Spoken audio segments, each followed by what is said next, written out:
Soy Víctor Viñuales, director de ECODES, y me acompaña Isabel Aranda, del Secretariado de Naciones Unidas de la Convención de Cambio Climático. Tenemos el placer y el lujo de tenerla aquí. Y lo primero que quería hacer es agradecer, ¿no?, a los asistentes, ¿no?, porque habéis decidido dedicar un día a debatir este tema que, como dice el cartel de la entrada, es muy invisible. Entonces, muchas gracias por estar aquí, porque cuando volváis a vuestros despachos encontraréis la mesa más llena de problemas. Entonces, muchísimas gracias por haber decidido acompañarnos y estar aquí, ¿no? También quería agradecer a los ponentes. Muchos de ellos han venido de lejos, y por tanto cambian de almohada, duermen peor, ¿no? Bueno, no es fácil, ¿no? Dejan amistades, familia, amigos. Entonces, muchísimas gracias a los ponentes. Hemos querido buscar a los mejores profesionales y las mejores personas. Estamos convencidos que no nos hemos equivocado mucho, ¿no? O sea que muchísimas gracias. Muchísimas gracias a SEO de Comunicación, ¿no?, que es quien ha organizado este seminario tan estupendo, ¿no?, y que es un cómplice estable, no es un amante coyuntural, ¿no?, es un cómplice estable de nuestra fundación para cambiar el mundo. O sea que muchísimas gracias, SEO. Y a la Universidad Carlos III. Y también un poco, muy brevemente, quería contar un poco rápidamente qué hace una fundación como la nuestra, ¿no?, que en estos temas de cambio climático ha estado hasta el año pasado en otros asuntos, ¿no?, en los asuntos más clásicos de la gente que está en el mundo verde, ¿no? Y entonces nosotros somos el socio para España del informe del Carbon Disclosure Project, ¿no?, o realizamos un ranking de las empresas en relación con su desempeño medioambiental, piensa en clima, ¿no?, o tenemos una iniciativa de compensación de emisiones de carbono dentro del mercado voluntario, o trabajamos para hacer incidencia en la Unión Europea sobre la política de transporte, los gases fluorados o la etiqueta energética, ¿no? Que es decir, hemos estado muy volcados en lo verde, ¿no?, y en el cambio aquí, ¿no? Pero con la crisis todos hemos sufrido convulsiones, ¿no? Y entonces lo que fuimos conscientes de que el cambio que se necesita, no solo necesitamos cambiar una sociedad a una economía baja en carbono, no solo necesitamos reducir las emisiones, ¿no?, sino además tenemos que hacer una sociedad más inclusiva. Y tiene que ir de la mano, y tiene que ir a la vez, y tenemos que resolver el sudoku todo junto. Y por eso nos reorientamos y seguimos haciendo lo que estábamos haciendo, pero, y ahí yo quería agradecer especialmente a José Luis Batalla, nuestro vicepresidente, porque nos empujó en esa dirección, ¿no? Nos reorientamos y empezamos a trabajar también con SEO de Comunicación todo lo que significa la pobreza y el cambio climático, ¿no? Y de ese trabajo que empezamos el año pasado, pues deriva este seminario de migraciones climáticas. Ese es un poco de dónde venimos, ¿no? ¿Y qué es lo que queremos con esto, ¿no? Pues queremos, dicho de una forma metafórica, ¿no?, queremos corregir la miopía de la compasión.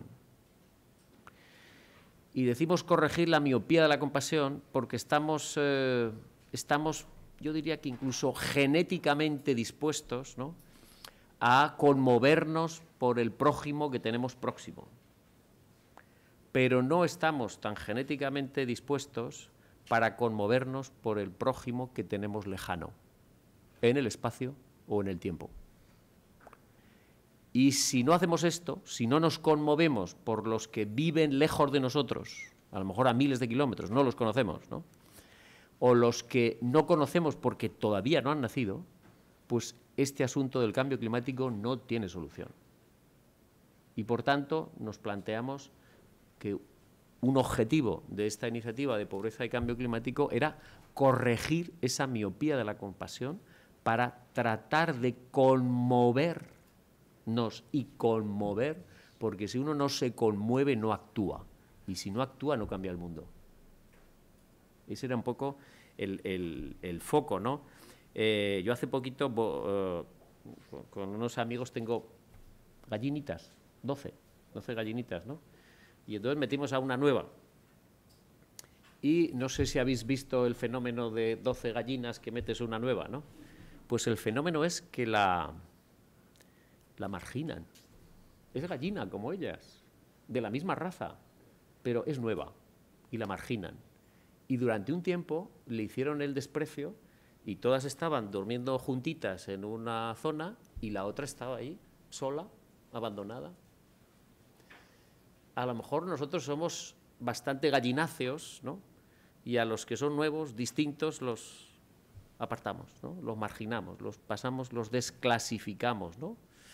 Pero también, esto no tengo delfines, pero también leí que los delfines, cuando van en manada y uno está malito, pues entonces se ponen uno al lado del otro, ¿no? Se ponen dos y como que lo llevan, entre comillas, en volandas, ¿no? Y no solo lo llevan en volandas, ¿no? Sino que se van turnando para llevarlo. Entonces, en ese sentido, amigos y amigas, tendríamos que ser más delfines, menos gallinas, ¿no? Y conmovernos más por los otros e integrar, y eso es un poco el objetivo que tenemos, ¿no? Y esto no es fácil ahora, porque parece que estamos viendo un tiempo en que estamos comprobando la enorme capacidad de los seres humanos para ignorar lo que no quieren saber, ¿no? Cerrar los ojos, ¿no? Lo decía en clave un poeta Eliot que decía que el hombre no puede soportar demasiada realidad. Entonces cierra los ojos. El hombre no puede soportar demasiada realidad. Entonces, efectivamente, nos asomamos al mundo y vemos demasiada realidad. Pero tenemos que gestionar esa realidad, porque esto de vivir con los ojos cerrados no está muy bien, ¿no? De alguna forma este seminario quiere contribuir a gestionar la realidad, abrir los ojos, ¿no? Y ayudar ¿Y qué quisiéramos de vosotros y vosotras, ¿no? ¿Qué quisiéramos de vosotros y vosotras, ¿no? Lo que quisiéramos es que entre todos, ¿no? Y por eso os animamos al diálogo en los cafés, en las comidas, el sector de la extrema de ahí, ¿no? Y a los sectores de allá, ¿no? Es decir, que nos planteáramos dialogar bastante, escucharnos y tejer redes y tejer trabajos y sueños compartidos, ¿no? Porque yo creo que entre todos tenemos que cambiar nuestra sociedad para lograr que los invisibles sean más visibles, ¿no? Ese es un poco el foco y quería acabar. Tenemos el lujo aquí de tener con nosotros a Isabel Aranda y yo creo que en este mundo convulso en el que hay muchos conflictos de religiones, de países y tal, hay una gente que está en el sistema de Naciones Unidas, que está trabajando por la buena gobernanza global, ¿no? Que no son el G8, el G20, que no son el club de los poderosos, ¿no? Sino que es el club de la humanidad, ¿no? Y en ese sentido, muchas veces, hablando de las insuficiencias, de lo que no hacen, fíjate y tal, arrojamos, como se dice en el lenguaje coloquial, el niño con el agua sucia, ¿no? Y no distinguimos. Y yo creo que es una gente que está haciendo un trabajo excepcional para seguir manteniendo un punto de racionalidad en este mundo loco, ¿no? Y yo quería, aprovechando que está Isabel aquí, el agradecer el trabajo en concreto de Isabel y en general de la gente de Naciones Unidas, ¿no? Cuando entregamos el año pasado el millón de compromisos a Cristiana Figueres, ¿no? Que luego fue Premio Príncipe de Asturias, Cristiana Figueres y Patricia Espinosa hablaron del equipo, insistieron, no, pero esto es un equipo. Bueno, pues en ese equipo estaba Isabel Aranda. Isabel, cuando quieras. Muchas gracias. No sé si tengo que darle al micrófono. Sí, dale ahí. Vale. Pues muchas gracias, Víctor. Para empezar, bueno, es un placer estar en todas las invitaciones que me hace CODES porque, bueno, es una fundación, yo soy de Zaragoza, me hace mucha ilusión. Y además los conozco su trabajo y cuando estamos en Naciones Unidas es un placer recibir a fundaciones que tienen tanto que aportar. Cada vez que me presenta Víctor tengo que hacer siempre las dos mismas cosas. Una es decir que sí, trabajo en Naciones Unidas, si bien esta intervención es a título personal, por tanto nada de lo que digo es la opinión oficial de Naciones Unidas o de la Secretaría de la Convención Marco de Cambio Climático para la que trabajo. Y la segunda es siempre rebajar el tono de lo que dice Víctor, que siempre me presenta exagerando mucho lo que yo hago, que es simplemente trabajar para la Secretaría y en la medida que puedo, pues bueno, echaros una mano cuando venís por ahí, como hacemos con todos, por otro lado. Me gustaría ser tan poética como tú, Víctor, y citar poetas, pero en realidad voy a hacer una presentación que creo que os puede resultar de utilidad para enmarcar la jornada que vais a tener hoy. He visto el programa y me parece que puede ser interesantísimo. Lamento mucho no poderme quedar. Yo quiero contaros dos cosas. Uno, ¿qué ha pasado en Marrakech? Yo vengo directa de la conferencia de las partes de Marrakech, la COP22. Y la segunda es si en la Convención de Naciones Unidas para el Cambio Climático tratamos, de alguna manera, las migraciones, los desplazamientos y la movilidad humana. Bueno, porque yo creo que estas dos cosas os ayudarán un poco a tener los debates de la jornada de hoy. La COP22 de Marrakech, ha sido una conferencia muy diferente de la que fue el año pasado París, ¿no? El año pasado terminamos París, que aquello casi parecía un concierto de rock, exultantes porque habíamos conseguido poner a todos los países de acuerdo, todos los países en lo que era casi un acuerdo de caballeros, ¿no? Fijaron un objetivo, vamos a mantener el incremento de la temperatura de la Tierra muy por debajo de 2 grados, intentando llegar a 1,5 grados y queremos neutralidad de carbono para mitad de siglo y todos vamos a contribuir y lo vamos a hacer presentando cada uno nuestras contribuciones nacionales, nuestras contribuciones determinadas a nivel nacional, es decir, cada país, de acuerdo con su responsabilidad histórica y de acuerdo con sus capacidades nacionales, va a decidir cómo contribuye. Esto fue París el año pasado y el acuerdo establecía una serie de plazos para ponerse en marcha. ¿Qué es lo que ha pasado? Cuando vemos la web de la página de la Secretaría en Marrakech, vemos que ha habido 3 resultados fundamentales. El primero es la decisión 122, que es la primera decisión de Marrakech, que obedece a algo que sucedió el 4 de noviembre.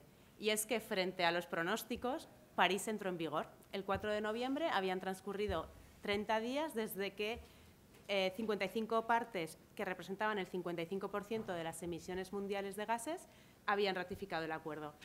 Y eso, que fue un hito histórico, también supuso para nosotros, si queréis, un problema, porque en París las partes pensaron que todo iba como muy pronto a entrar en vigor en 2018 y habían decidido que empezaríamos a trabajar para que en 2018 tuviéramos las nuevas reglas hechas, lo que llaman el Manual de París. Claro, hemos tenido menos de un año porque el manual no está hecho. Entonces, eso ha exigido que nuestros abogados sean imaginativos y la primera conferencia de las partes del Acuerdo de París, que en teoría es la que tenía que aprobar todas las normas, no puede aprobarlas. Entonces, va a ser una conferencia que va a tener 3 partes. La primera ha sido ahora, la segunda va a ser el año que viene y la tercera parte de la primera sesión será en 2018. Con esa ficción vamos a conseguir que en 2018 se van a acelerar los plazos para aprobar el Manual de París. ¿Qué va a tener ese manual? Pues las provisiones que pidieron los países en París. Un sistema de contabilidad de las contribuciones determinadas a nivel nacional que van a presentar los países. Es decir, tú dices que has hecho esto, pero tendremos que medirlos a todos por igual. Un nuevo mecanismo de mercado que se crea, unas nuevas estructuras para la adaptación, por supuesto la financiación. Todo esto va a estar en el manual que se aprobará en 2018. En 2018, además, van a pasar 2 cosas importantes. Una es que, de acuerdo con París, se va a producir el diálogo facilitativo que llaman. El Acuerdo de París no establece sanciones, es decir, si un país no cumple, no se hace nada. Es un acuerdo, se le llama de caballeros. Lo que sí que se hace en París es establecer mecanismos para ver dónde estamos, para ayudarnos, para que si un país ha dicho que iba a hacer esto pero no lo está haciendo, haya un diálogo y se le den los elementos, las mejores prácticas, se le ayude a cumplir lo que ha dicho que iba a cumplir. Y eso va a pasar en 2018. Y además en 2018 el Panel Intergubernamental de Cambio Climático va a presentar un informe, que es el informe de valorar la trayectoria de emisiones para cumplir el escenario de 2 grados o 1,5 grados de aumento. O sea que en 2018 vamos a tener bastantes elementos de juicio. Por un lado, el Manual de París, creemos que estará terminado, los informes del IPCC y se reunirán todas las partes para ver dónde estamos. Ese va a ser un momento fundamental porque a partir de ahí realmente París se pondrá en marcha. Y todo este acelerón que nos tuvimos que llevar a cabo durante la conferencia se debió pues, a esto que sucedió el 4 de noviembre y dio lugar a la decisión que os digo que está en la página web. La segunda cosa que encontráis como resultado de la conferencia de París es lo que se llama la Proclamación de Marrakech para la Acción. Y esto lo originó algo que pasó el 8 de noviembre. Y es que, como sabéis, hubo elecciones en Estados Unidos y el candidato elegido, digamos que mantiene ciertas dudas sobre la utilidad de mi trabajo, por ponerlo de alguna manera. Os podéis imaginar que aquello cayó en la conferencia pues como como un jarro de agua fría, es dejarlo demasiado corto. Un país como los Estados Unidos, que fue realmente su liderazgo lo que nos ayudó a conseguir el Acuerdo de París, con esos acuerdos bilaterales que hizo Estados Unidos con China, Obama participando en las cumbres, de repente saber que la política de cambio climático, si no se va a abandonar, desde luego se va a modificar, supuso un mazazo para la conferencia. Y lo que hicieron los jefes de Estado y los ministros que se reunieron allí fue hacer una proclamación, que es el segundo resultado de la conferencia. La proclamación de Marrakech, que lo que viene a decir es que esto es irreversible, que el camino que han adoptado los países es el de apostar por una economía baja en carbono y que es el movimiento que esos países van a llevar a cabo. Ese es el cambio al que se van a dedicar. Si hay quien prefiere quedarse en el otro lado de la historia, que decía nuestra secretaria ejecutiva hace poco, pues será una decisión de ese país. Y ese es el segundo resultado, si bien no forma parte de la conferencia, es una proclamación que hacen los países, pero no forma parte no es una decisión de la conferencia de las partes. Se decide a la vez que se reúnen las partes, pero no forma parte de la conferencia. Yo creo que fue una pena que no la pudiéramos incorporar en la decisión. Y el tercer resultado de Marrakech, que aparece en la página, que son los tres más destacados, ha habido por supuesto más, porque en todas las áreas de las agendas se negoció, pero esos tres tienen mucho que ver con lo que decías tú, Víctor, de lo que hacéis las fundaciones, y es el papel de los actores no estatales. Este tercer resultado es la Asociación de Marrakech para la Acción Climática. Y digo asociación porque no sé cómo se va a traducir, la palabra en inglés es partnership. No sé cómo se va a traducir, pero lo sabré, porque estas traducciones suelen acabar en mi mesa, pero bueno. Es la Asociación de Marrakech para la Acción Climática, que lo que pretende es reconocer lo que ya se hizo en París, y es reconocer que los países solos no van a conseguir luchar contra el cambio climático, porque los países pueden adoptar medidas, pueden adoptar legislación, pero en el terreno son muchos otros los actores que participan. Son las empresas, son los ayuntamientos, las regiones, la sociedad civil, las fundaciones, las universidades. Todos estos originalmente no tenían cabida en nuestro proceso, eran observadores, pero nada más. En París, las partes, en la decisión por la que se adopta el acuerdo, deciden que la acción climática es un elemento fundamental en todas las negociaciones. Y acuerdan nombrar dos campeonas en inglés, paladinas en español, del cambio climático, que son una embajadora francesa y una ministra marroquí, que han facilitado una serie de eventos en la conferencia para la participación de casi todos los sectores económicos y del sector privado, por supuesto, en la conferencia. Entonces, ha habido días dedicados al transporte, a la energía, a los bosques, a la agricultura, al agua, a las ciudades, a los edificios.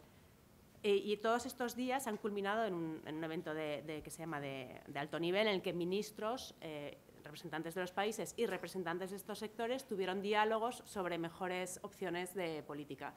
Yo tengo que decir que el evento de alto nivel quizá no fuera muy útil, sí que lo fueron los días en los que los sectores pudieron trabajar con intensidad.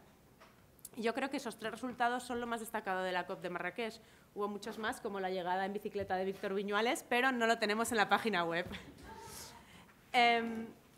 Estoy encantada, si queréis, luego de responder algunas preguntas sobre esto. La segunda que os quería contar es, dentro de toda esta conferencia, dónde se inserta las migraciones.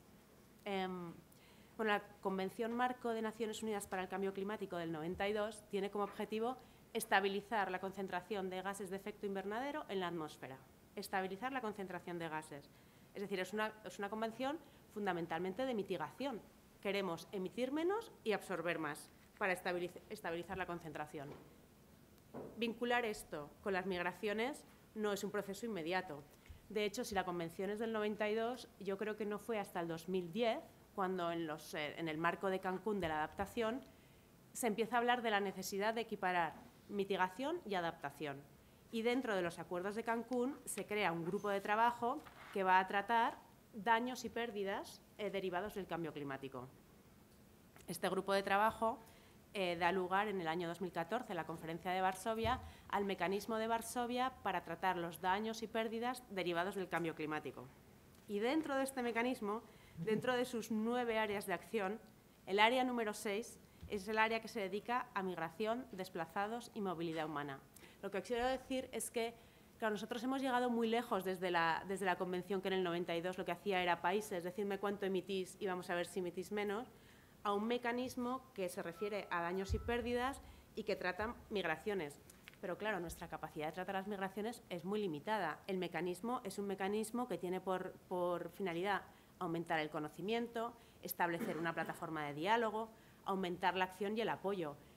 Pero no es un tratamiento global de las migraciones. Entonces, yo quiero también que lo tengamos un poco claro, que el trabajo de migraciones en la Convención Marco de Naciones Unidas, si bien súper interesante, porque ha habido ahora un encuentro técnico en julio en Marruecos, que se trataron muchos temas y os puedo dar ejemplos de lo que se mencionó ahí, es limitado, no es ni el objetivo fundamental y solo forma parte del área de adaptación y dentro del área de adaptación de una 9ª parte de un programa de acción. Pero bueno, en el año 92 no había nada, así que yo creo que tenemos que estar esperanzados en que en nuestra convención pues podemos dar pasos que cambien y que contribuyan, como decía Víctor, a nosotros nos gusta pensar en Naciones Unidas que trabajamos para también combatir el cambio climático.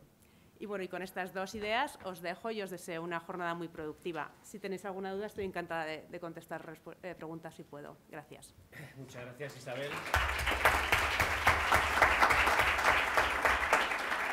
Gracias por el esfuerzo de en plena resaca acompañarnos. Sergio, porque yo tengo que salir un momento, pero para que haya un pequeño debate y podemos estrujar un poquito más a Isabel.